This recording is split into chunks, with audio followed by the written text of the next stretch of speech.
বাংলাদেশের আগামী সাধারণ নির্বাচন সম্পূর্ণ অবাধ ও সুষ্ঠু হবে বলে ব্রিটিশ সংসদ সদস্য রূপা হককে আশ্বস্ত করেছেন প্রধান উপদেষ্টা ডক্টর মোহাম্মদ ইউনূস।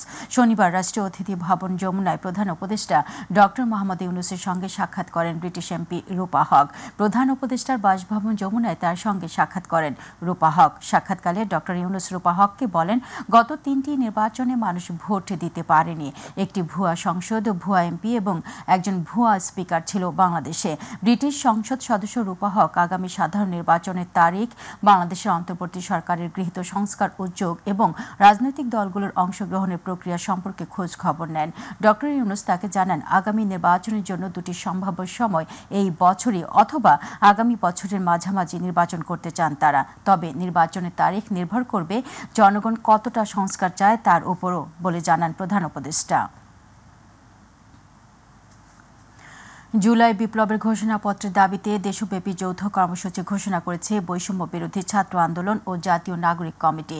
রাজধানীর বাংলা মোটরের কেন্দ্রীয় কার্যালয়ে আয়োজিত এক সংবাদ সম্মেলনে এই ঘোষণা দেন বৈষম্য বিরোধী ছাত্র আন্দোলনের আহ্বায়ক হাসনাত আবদুল্লাহ। তিনি বলেন, প্রোক্লেমেশন অব রেভলিউশনের পক্ষে 6 থেকে 11 জানুয়ারি দেশব্যাপী গণসংযোগ সহ বিভিন্ন কর্মসূচি পালন করবে বৈষম্য বিরোধী ছাত্র আন্দোলন ও জাতীয় নাগরিক কমিটি। আরও জানাচ্ছেন নুসরাত শারমিন। বৈষম্যবিরোধী ছাত্রদের পক্ষ থেকে প্রোক্লেমেশন অব রেভলিউশনের ঘোষণা দেওয়ার কথা ছিল 31 ডিসেম্বর, কিন্তু সরকারের পক্ষ থেকে ঘোষণা করা হবে এমন আশ্বাসে সেদিন শহীদ মিনারে শুধু সমাবেশ করেই ফিরে যায় সারা দেশ থেকে আগত শিক্ষার্থীরা। এই সময় 15 জানুয়ারির মধ্যে প্রোক্লেমেশন অব রেভলিউশনের ঘোষণার আলটিমেটাম দেয় ছাত্রনেতারা। এই সমান অবস্থায় 4 দিন পার হলেও সরকারের কার্যকর উদ্যোগ নেই বলে মনে করেন ছাত্রনেতারা। দুপুরে এক সংবাদ সম্মেলনে ঘোষণাপত্রের পক্ষে 6 থেকে 11 জানুয়ারি দেশব্যাপী বিভিন্ন কর্মসূচি পালন করার ঘোষণা দেন অন্যতম সমন্বয়ক হাসনাত আবদুল্লাহ। আমরা প্রত্যাশা করি এই ঘোষণাপত্রে জনমানুষের, প্রত্যেক শ্রেণীর জনমানুষের আশা আকাঙ্ক্ষার প্রতিফলন ঘটবে। সেই লক্ষ্যে বৈষম্য বিরোধী ছাত্র আন্দোলন ও জাতীয় নাগরিক কমিটি আগামী 6 জানুয়ারি থেকে 11 জানুয়ারি পর্যন্ত দেশব্যাপী আমরা কর্মসূচি ঘোষণা করছি। এই কর্মসূচিতে আমরা দেশব্যাপী জনসংযোগ কর্মসূচি বা মানুষের কাছে যাওয়া বা আমরা কর্মসূচি ঘোষণা করছি, যেখানে আমরা মানুষের কাছে লিফলেট বিতরণ করব, আমরা সমাবেশ করব এবং বিভিন্ন মাত্রার জনসংযোগ করব। এই সময় জাতীয় গুরুত্বপূর্ণ বিষয়ে সরকারকে আরও কার্যকরী উদ্যোগ নেওয়ারও আহ্বান জানান তারা। বলেন, সরকার তাদের মতামত জানতে চাইলে ছাত্ররা সহযোগিতা করবে। বৈষম্যবিরোধী ছাত্র আন্দোলন গত 31 জানুয়ারি এই ঘোষণাপত্র প্রকাশে প্রস্তুত ছিল, কিন্তু অন্তর্বর্তীকালীন সরকার যেহেতু নিজ উদ্যোগে এই দায়িত্ব নেয়, বৈষম্যবিরোধী ছাত্র আন্দোলন তার ঘোষণা করা থেকে বিরত থাকে। কিন্তু আমরা বিষয়ের সাথে লক্ষ্য করেছি 4 দিনে সরকার এখনো পর্যন্ত দৃশ্যমান কোনো পদক্ষেপ নেয়নি। তাই আমাদের আহ্বান থাকবে, এই জাতীয় গুরুত্বপূর্ণ বিষয়টি সরকারকে তৎপর হওয়ার জন্য, এই জাতীয় গুরুত্বপূর্ণ বিষয়ে সরকার যেন তৎপর হয়, সেজন্য বৈষম্য বিরোধী ছাত্র আন্দোলন এবং জাতীয় নাগরিক কমিটি আমরা অন্তর্বর্তীকালীন সরকারকে আহ্বান জানাচ্ছি এবং ঘোষণাপত্রের ব্যাপারে সরকার কার্যকরী উদ্যোগ গ্রহণ করলে এ ব্যাপারে আমরা আমাদের নিজেদের মতামত জানাতেও বৈষম্য বিরোধী ছাত্র আন্দোলন এবং জাতীয় নাগরিক কমিটি আমরা প্রস্তুত আছি। আলটিমেটাম মানা না হলে আরও কর্মসূচি দেওয়ারও ঘোষণা দেন তারা। নুসরাত শারমিন, মাই টিভি, ঢাকা। শেখ হাসিনাকে আশ্রয় দিয়ে ভারত বাংলাদেশের জনগণের অনুভূতির উপর আঘাত এনেছে বলে মন্তব্য করেছেন শহীদের জুলাই স্মৃতি ফাউন্ডেশনের সম্পাদক ও জাতীয় নাগরিক কমিটির মুখ্য সংগঠক সার্জিস আলম। চট্টগ্রামের পলো গ্রাউন্ড কনফারেন্স হলে এক গোলটেবিল বৈঠকে সার্জিস আলম এই কথা বলেন। বৈঠকে ইসলামী আন্দোলন বাংলাদেশ এর নায়েবে আমির মুফতি সৈয়দ মোহাম্মদ ফয়জুল করিম বলেন, জুলাই আগস্ট আন্দোলনের সময় যারা আন্দোলনে ছিল না, এখন তারা সব ক্ষেত্রে প্রাধান্য পাচ্ছে। অথচ ইসলামী আন্দোলনের মতো দল যারা জীবন বাজি রেখে আন্দোলনে সামনের সারিতে ছিল, তাদের কোনো খোঁজ খবরও কেউ নিচ্ছে না।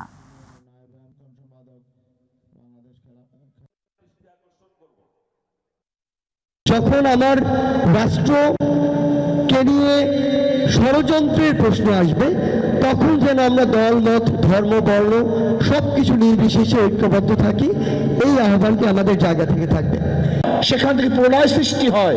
ইসলামী আন্দোলনকে যদি বৈষম্য বিরোধী আন্দোলন গুরুত্ব না দেয়, তাহলে ইসলামী আন্দোলন প্রথম তাদের বিরুদ্ধে মুখ খুলতে বাধ্য হবে। সেই দোসররা, সেই ফ্যাসিস্টরা, সেই ভারতের তাবেদারি বিভিন্ন পর্যায়ে যারা তাদের চিন্তা ভাবনা বাস্তবায়নের জন্য যারা বিভিন্ন ভাবে অপেক্ষা আছে, তাদেরকে সুযোগ দেওয়ার মতো সেই পরিবেশ আমাদের থেকে তৈরি হবে, এটা কিন্তু মেনে নেওয়া যায় না। গণতন্ত্র প্রতিষ্ঠায় অন্তর্বর্তী সরকারকে দ্রুত নির্বাচন দেওয়ার তাগিদ দিয়েছেন বিএনপি স্থায়ী কমিটির সদস্য আব্দুল মঈন খান। আর বিএনপি স্থায়ী কমিটির সদস্য ডক্টর AZM জাহিদ হোসেন বলেছেন, পতিত স্বৈরাচার দেশের মানুষের অধিকার কেড়ে নিয়েছিল। রাজধানীর বাইরে আলাদা অনুষ্ঠানে বিএনপির নেতারা এসব কথা বলেন। আরও জানাচ্ছেন ইউসুফ আলী। দিনাজপুরের বিভিন্ন উপজেলায় নিম্নআয়ের মানুষের মাঝে শীতবস্ত্র বিতরণের আয়োজন করে স্থানীয় বিএনপি। এ সময় বিএনপির স্থায়ী কমিটির সদস্য ডাক্তার AZM জাহিদ হোসেন বলেন, স্বৈরাচার আওয়ামী লীগ দেশে গণতন্ত্রের নামে একদলীয় শাসন কায়েম করেছিল। আপনারা 14তে ভোট দিতে পারেন নাই, 18তে ভোট দিতে পারেন নাই, 24-এ আপনাদের ভোট লাগে নাই। কাজেই জনগণের যে অধিকার, তার ভোটাধিকার প্রয়োগ করা, তার নেতৃত্ব নির্বাচন করার সুযোগ, সেদিক থেকে আপনারা দীর্ঘদিন কোন দূরে ছিলেন, সুযোগ দেওয়া হয়নি। বিগত পতিত স্বৈরাচার সেই সুযোগ দেয় নাই। বৈষম্য বিরোধী আন্দোলনে বিশেষ অবদান রাখায় জাতীয় বিশ্ববিদ্যালয়ের ভিসি অধ্যাপক ডক্টর ABM ওবায়দুল ইসলামকে গণসংবর্ধনা উপলক্ষে বাগেরহাটের মোড়লগঞ্জ উপজেলার আব্দুল আজিজ মেমোরিয়াল মাধ্যমিক বিদ্যালয় মাঠে আয়োজিত অনুষ্ঠানে বিএনপির স্থায়ী কমিটির সদস্য ডক্টর আব্দুল মঈন খান বলেন, আওয়ামী লীগের দুঃশাসনে মানুষ এতটাই অতিষ্ঠ হয়েছে যে বন্দুকের গুলিও তাদের দাবি আদায়ের আন্দোলনকে প্রতিহত করতে পারেনি। বন্দুকের গুলি কিন্তু এদেশের ছাত্র জনতাকে দমাতে পারে নাই। ছাত্ররা বন্দুকের গুলির মুখে বুক চিতিয়ে দিয়ে বলেছে যে আসো, তোমরা আসো। আবু সাইদ বলেছে যে তোমরা আসো, আমাকে গুলি করো, দেখি কত গুলি তোমরা করতে পারো, কিন্তু আমাকে হারাতে পারবেন। আমি বিজয়ী হব, এবং আবু সাইদ বিজয়ী হয়েছে। ইউসুফ আলী, মাই টিভি। বাংলাদেশের জামায়াতের আমির ডাক্তার শফিকুর রহমান বলেছেন, শেখ হাসিনা ও তার পরিবার মিলে দেশের অর্থনীতিকে ধ্বংস করেছে। তিনি বলেন, মানবিক দেশ গড়তে সবাইকে ঐক্যবদ্ধভাবে লড়াই করতে হবে। আর দলটির সেক্রেটারি জেনারেল মিয়া গোলাম পরোয়ার বলেন, গত 5 মাসে নানা অস্থিরতা আর অরাজকতার মধ্য দিয়ে দেশের মানুষের জাতীয় ঐক্যের চ্যালেঞ্জ গ্রহণ করেছে। কুষ্টিয়া ও ময়মনসিংহে আলাদা অনুষ্ঠানে তারা এসব কথা বলেন। ইউসুফ আলীর আরও একটি রিপোর্ট। কুষ্টিয়া সরকারি কলেজ মাঠে কর্মী সম্মেলনের আয়োজন করে জেলা জামায়াতে ইসলাম। জেলার এই কর্মী সম্মেলনে অনুষ্ঠানে জামায়াতে ইসলামের আমির ডাক্তার শফিকুর রহমান বলেন, জুলাই বিপ্লবের পর শেখ হাসিনা সহ আওয়ামী লীগ নেতারা পালিয়ে গেলেও এখনো বৈষম্যহীন বাংলাদেশ গঠন হয়নি। যেই সমাজে চাঁদাবাজি থাকবে না, যেই সমাজে ঘুষখোর থাকবে না, যেই সমাজে দখল বাণিজ্য চলবে না, যেই সমাজে মানুষে মানুষে কোনো বৈষম্য হবে না, যেই সমাজে ধর্মে ধর্মে কোনো বৈষম্য হবে না, এমন একটা দেশকে আপনারা চান? সেই মানবিক বাংলাদেশ চান? তো চাই বললে এটা হয়ে যাবে না। তার জন্য আরো অনেক লড়াই করতে হবে, আরো অনেক ত্যাগ স্বীকার করতে হবে। সেই লড়াই এবং ত্যাগ স্বীকার করতে আপনারা প্রস্তুত আছেন? ময়মনসিংহের মুক্তাগাছার RK সরকারি মডেল উচ্চ বিদ্যালয় মাঠে কর্মী সম্মেলনে জামায়াতের সেক্রেটারি জেনারেল মিয়া মোহাম্মদ গোলাম পরোয়ার বলেন, ছাত্র জনতার আন্দোলনে দেশের অভ্যন্তরে ব্যর্থ হয়ে বিদেশের মাটিতে বসে ষড়যন্ত্র করছে ফেসিবাদীরা। এই জুলাই অভ্যুত্থানের পর পাল্টা কু করার চেষ্টা করলেন। আপনি জুডিশিয়াল কু করে বিচারপতিদেরকে দিয়ে আপনি অন্তর্বর্তী সরকারকে বাতিলের চেষ্টা করলেন। আপনি আনসার কাণ্ড, সচিবালয় ঘোরাও, এ দাবি সে দাবি, হিন্দু মুসলিম বৌদ্ধ আমার প্রিয় এইসব সকল ধর্মের ভাইদেরকে উস্কে দিয়ে অরাজকতা করার চেষ্টা করলেন। এখনো সেই চেষ্টা আপনি করছেন। সচিবালয়ে আগুন লাগে, এখানে এইটা হয়। 5 মাস যে পরে একটা সরকার নির্বাচনের জন্য সমর কাজ করবে, জনগণকে নিয়ে চলবে, নাকি ওই দিল্লিতে বসে হাসিনার ষড়যন্ত্র মোকাবেলা করবে? ইউসুফ আলী, মাই টিভি। বিরাজনীতিকরণ ও কাউকে রাজনীতি থেকে বাদ দেওয়ার ইতিহাস গণ অভ্যুত্থান করে দেশের জনগণ বিলীন করে দিয়েছে বলে মন্তব্য করেছেন গণসংহতি আন্দোলনের প্রধান সমন্বয়ক জোনায়েদ সাকি। দুপুরে জাতীয় প্রেসক্লাবে ঢাকা মহানগর উত্তর ও দক্ষিণ গণসংহতি আয়োজিত গণসংলাপে তিনি এই মন্তব্য করেন। সাকি বলেন, রাজনৈতিক শক্তি ও দলগুলোর মধ্যে ঐক্য ধরে রাখা অন্তর্বর্তী সরকারের অন্যতম দায়িত্ব। রাজনৈতিক শক্তি সময়ের মধ্যে ঐক্য ধরে রাখা, আস্থা ধরে রাখা, সেটা অন্তর্বর্তী সরকারের অত্যন্ত গুরুত্বপূর্ণ কাজ। বিরাজনীতিকরণ, কাউকে রাজনৈতিক প্রক্রিয়া থেকে বাদ দেওয়া, এই ধরনের যে ইতিহাস বাংলাদেশে আছে, বাংলাদেশের জনগণ অভ্যুত্থান করে এই সমস্ত ষড়যন্ত্রমূলক রাজনীতির কবর রচনা করেছে। এই বাংলাদেশে আর কোনো ষড়যন্ত্রমূলক রাজনীতি বাস্তবায়ন হতে দেওয়া যাবে না। বিএনপির ভারপ্রাপ্ত চেয়ারম্যান তারেক রহমানের বিরুদ্ধে দায়েরকৃত চাঁদাবাজির 4টি মামলা বাতিল করেন হাইকোর্ট। মামলা বাতিল সংক্রান্ত হাইকোর্টের রায়ের বিরুদ্ধে লিভ টু আপিল করেছে রাষ্ট্রপক্ষ। রোববার আপিল বিভাগের কার্যতালিকা রাষ্ট্রপক্ষের এসব আবেদন শুনানির জন্য কার্যতালিকা অন্তর্ভুক্ত করা হয়েছে। জ্যেষ্ঠ বিচারপতি মোহাম্মদ আশফাকুল ইসলামের নেতৃত্বাধীন আপিল বিভাগের 4 বিচারপতির বেঞ্চে এসব আবেদনের উপর শুনানি হবে। গত 23 অক্টোবর বিচারপতি AKM আসাদুজ্জামান ও বিচারপতি সৈয়দ এনায়েত হোসেন দ্বৈত হাইকোর্ট বেঞ্চ তারেক রহমানের বিরুদ্ধে দায়েরকৃত 4টি মামলা বাতিল করে রায় দিয়েছিলেন।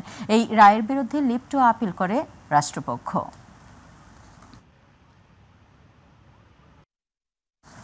ভারতের মাওলানা সাদের অনুসরণকারীদের উগ্রবাদী বক্তব্যের পর থেকে নিরাপত্তাহীনতায় ভুগছেন বলে মন্তব্য করেছেন হেফাজতে ইসলামের সহ সভাপতি নাজমুল হাসান কাশিমি।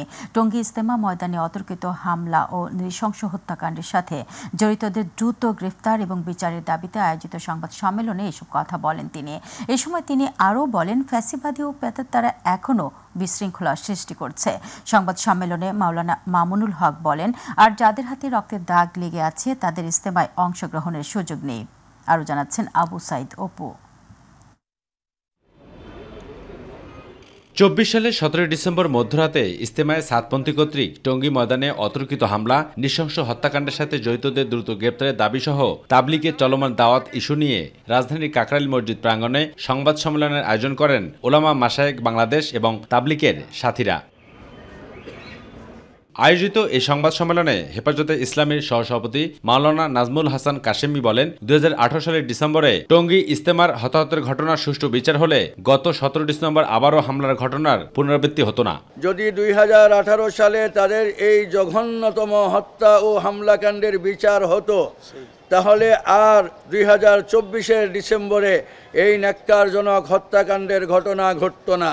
এ সময় সাতপন্থীদের নিষিদ্ধ ঘোষণাসহ আগামী 10 জানুয়ারি সারা দেশে শুক্রবার দেশব্যাপী বিক্ষোভ কর্মসূচি ঘোষণাসহ 25 জানুয়ারি ওলামা সম্মেলনে ডাক দেওয়া হয়। ঘোষণা করা হয় 4 দফা দাবিও।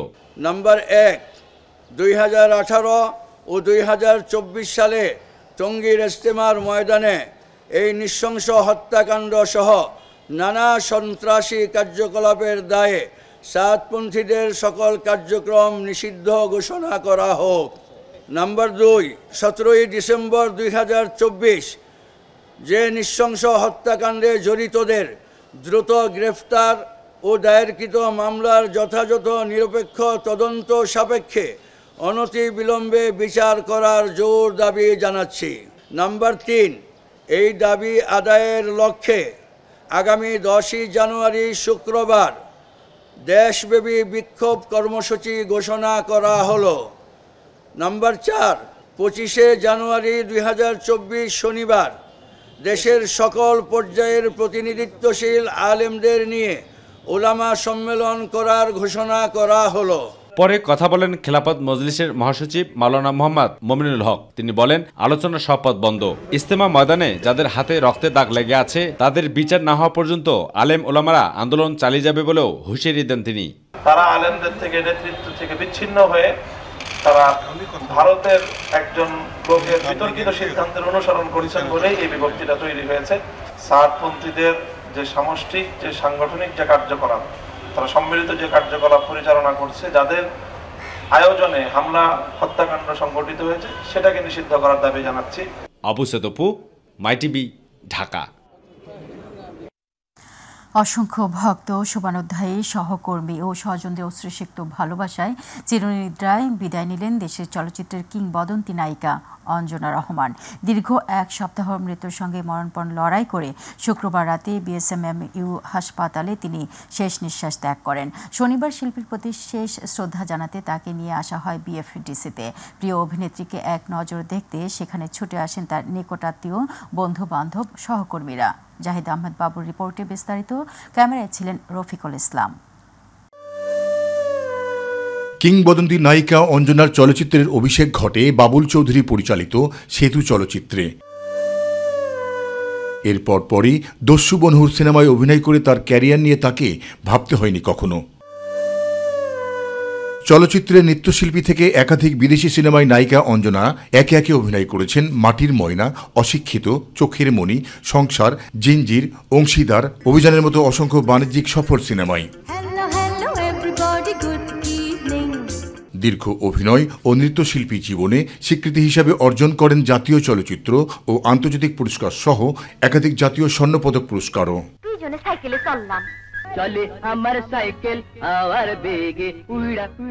একসময়ের জনপ্রিয় এই অভিনেত্রী জ্বরে আক্রান্ত হলে নগরীর বিএসএমইউ হাসপাতালে তাকে ভর্তি করা হয়। পরে সংক্রমণ ধরা পড়লে এখানে দীর্ঘ এক সপ্তাহ মৃত্যুর সঙ্গে মরণপণ লড়াই করে অবশেষে সবাইকে কাঁদিয়ে না ফেরার দেশে পাড়ি জমান গুণী এই অভিনেত্রী। যে মানুষটি সারা জীবন কাটিয়েছেন সৃজনশীল চলচ্চিত্রের মাঝে, সেই তারকাখ্যাত নায়িকা অঞ্জনার মরদেহ এফডিসিতে আনা হলে মুহূর্তেই পরিবেশ ভারী হয়ে ওঠে। জাতীয় আন্তর্জাতিক পুরস্কার প্রাপ্ত, সদা হাস্য উজ্জ্বল, প্রাণবন্ত অঞ্জনার অসময়ে চলে যাওয়ায় হতভাগ পুরো চলচ্চিত্র অঙ্গন। শিল্পী সমাজের নেতৃবৃন্দ শিল্পী অঞ্জনার কর্মময় জীবন নিয়ে তাদের নানা প্রতিক্রিয়া ব্যক্ত করেন। উনি একজন সাধারণ আদনান ছোট জুনিয়র শিল্পীর সাথে একই আচরণ করতেন, এটা ওনার কাছ থেকে শেখার। আর দুঃখের সঙ্গে বলতে হচ্ছে যে আমার একটা বোন চলে গেল, আমাদেরকে ছেড়ে আর জীবনেও আসবে না। সতীর্থ নির্মাতা ও চলচ্চিত্র শিল্পীরা বললেন, বাংলা চলচ্চিত্রের কিংবদন্তি অভিনেত্রী অঞ্জনা বাঙালির হৃদয়ে চিরদিন অম্লান হয়ে থাকবেন। মা হিসেবে আমার মা শ্রেষ্ঠ। হয়তো বা সামনে অনেক কিছু ফেস করবো যেগুলো আম্মু ফেস করতাম। এখন থেকে বুঝবো যে আমার মাথার উপর একটা ছায়া নেই। কারোর সঙ্গে কথা বললে ওটা মানে মন দিয়ে কথা বলতো, দিল দিয়ে, ওপেন ডায়েরি সে আমাদের কাছে। সবাইকে আপন করে নেওয়ার আমার মনে হয় এই কাজটাই ওনাকে আমাদের যেমন দর্শকদের মনে অনেক দিন বাঁচিয়ে রাখবে। আমি এখানে এসেছি কিন্তু একজন শিল্পী, রাষ্ট্রীয় শিল্পীকে শ্রদ্ধা জানাতে।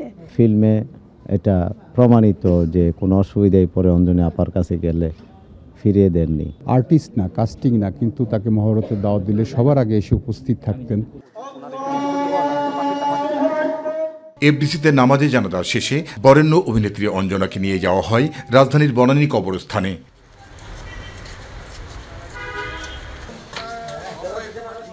সেখানে শেষ বিদায় জানান তার স্বজন ও চলচ্চিত্র সংশ্লিষ্টরা। জাহিদ আহমেদ বাবু, মাই টিভি, ঢাকা। তীব্র শীতে কাঁপছে সারা দেশ। ৭০ জনপদের ৫ জেলা এবং ১ বিভাগে বইছে মৃদু শৈত্যপ্রবাহ। সেই সঙ্গে ঘন কুয়াশার কারণে গত কয়েকদিন ধরে দেখা নেই সূর্যের। ফলে শীতের অনুভূতি রাতের মতো দিনেও ঝেঁকে বসেছে। দেশের সর্বনিম্ন তাপমাত্রায় কাঁপছে উত্তরের জেলা পঞ্চগড়ের মানুষ। ভোর ৬টায় জেলার তেঁতুলিয়া তাপমাত্রা রেকর্ড করা হয় ৯.৮ ডিগ্রি সেলসিয়াস।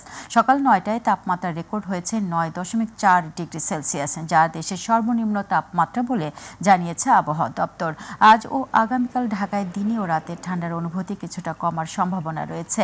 একই সঙ্গে দিনের তাপমাত্রা সাধারণত ১ থেকে ২ ডিগ্রি সেলসিয়াসে বেড়ে যেতে পারে। সকালে আবহাওয়াবিদ মোহাম্মদ ওমর ফারুক এই তথ্য জানিয়েছেন।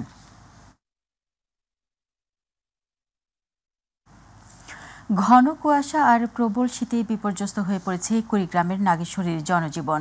ঘন কুয়াশায় দিনের বেলাতেও হেডলাইটে জ্বালিয়ে সড়কে চলাচল করছে দূরপাল্লার বাস ও যানবাহনগুলো।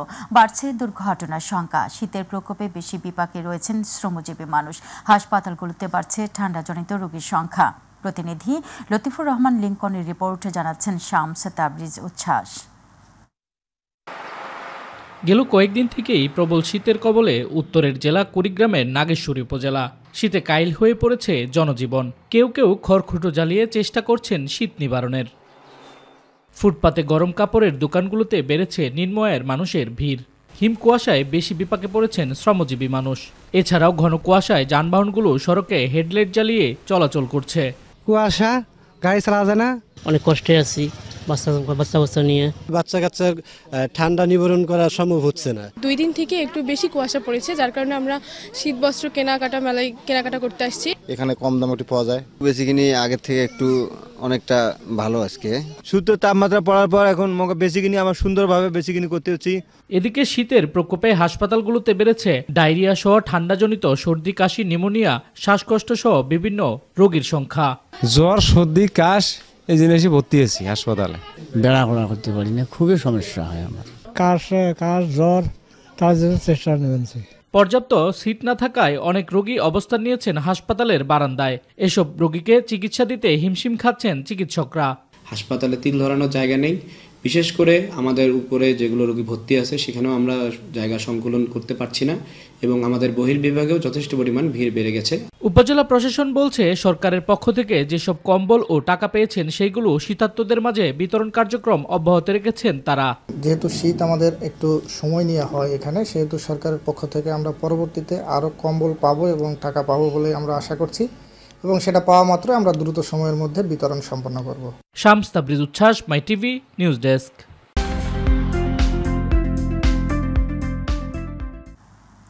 মালয়েশিয়ার 2 রাজ্যে অভিযান চালিয়ে বাংলাদেশি সহ 138 জন অবৈধ অভিবাসীকে আটক করেছে দেশটির অভিবাসন বিভাগ।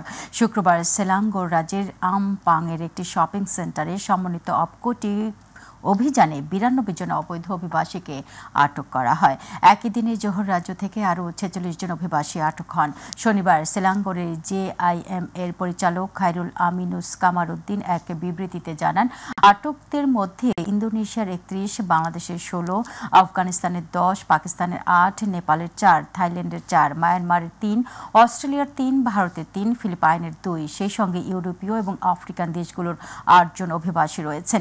ইমিগ্রেশন অ্যাক্ট এবং ইমিগ্রেশন রেগুলেশন এর অধীনে আরও তদন্তে আটককৃতদের সেলাঙ্গোর JIM এনফোর্সমেন্ট অফিসে নিয়ে যাওয়া হয়েছে বলে জানিয়েছেন পরিচালক খায়রুল আমিনুস কামারউদ্দিন। এদিকে জোহর ইমিগ্রেশন বিভাগ রাজ্যের 4টি জেলায় বেশ কয়েকটি অভিযান চালিয়ে 46 জন অবৈধ অভিবাসীকে আটক করেছে।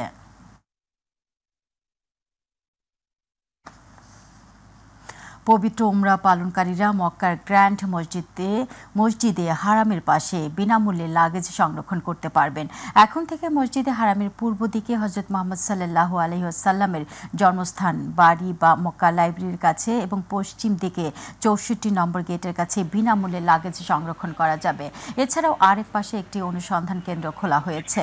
সেখানে কোনো হাজির কিছু হারিয়ে যাওয়া প্রয়োজনীয় মালামাল বা ডকুমেন্টসের তথ্য তাদেরকে দ্রুত জানালে তারা অনুসন্ধান করে পাওয়া গেলে হাজিদের ফেরত দেওয়ার চেষ্টা করে।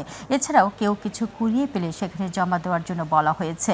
মক্কা প্রতিনিধি এম সাইফুল ইসলাম জানান, সম্প্রতি সৌদি আরবের গ্র্যান্ড মসজিদ কর্তৃপক্ষের বরাতে সৌদি প্রেস এজেন্সি এক প্রতিবেদনে এ তথ্য জানায়।